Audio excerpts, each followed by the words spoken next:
Hey guys, what's up? It's Rygar the Destroyer, and today we're going to be taking a look at Anakin Skywalker from the 30th Anniversary Collection.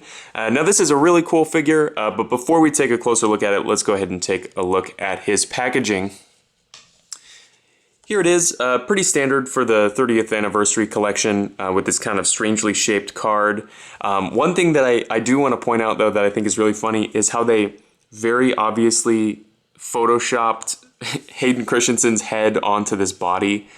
It just looks really funny. I mean, the lighting's not even the same on there, and the skin tone's not the same, which I just think is really funny that they did such a bad job on that. But anyway, flipping it over onto the back, there is a brief description of the character. Of course, if you'd like to read that, you can go ahead and just pause the video. And then, of course, under that, there is a picture of the figure, excuse me, and a picture from the Tartakovsky Clone Wars where this style was pulled from. And then down here at the bottom, it's got all of the other figures that were released in this wave. So overall, pretty standard packaging. So let's go ahead and get back to the figure itself here. Now, Anakin stands at exactly 4 inches tall. So he's right in scale with all of your other 3 3/4 inch figures, and he comes with a ton of accessories. The first one I'll mention is this little bit of his arm here, which comes on the figure in the packaging, but is technically removable because they do give you a busted version of the arm that can be swapped out on there. I would show you, however, I'm terrified of ripping the little peg off of the end there. When I was pulling on it before the review, it looked like it might snap off. So definitely keep that in mind if you're going to be interchanging these pieces here. And of course, up next, we've got his lightsaber. Of course, he has to have a lightsaber. Pretty basic stuff here. Nice translucent blade. Not really a lot of paintwork or any paintwork that I can see on the hilt, but it serves its purpose.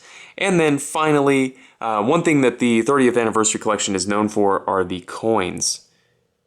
This one comes with a specific character coin, which I really like instead of a generic one. Really nice on the front there, and then on the back it says the Clone Wars here. Pretty cool. Definitely a nice pack-in. I always like getting extra stuff in the package, which is cool.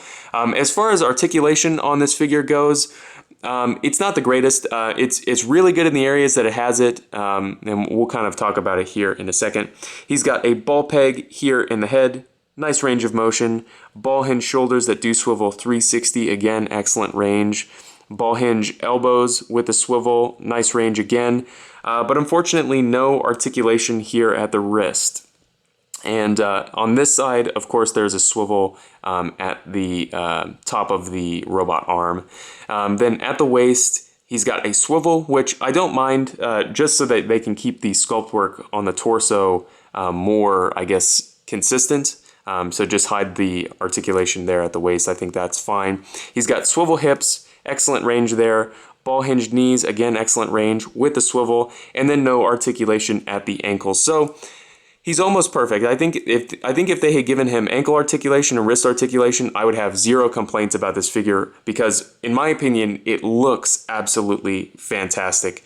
So if they had just done a little bit more, I think it would be perfect in all regards. However, it's falls just short of that for me.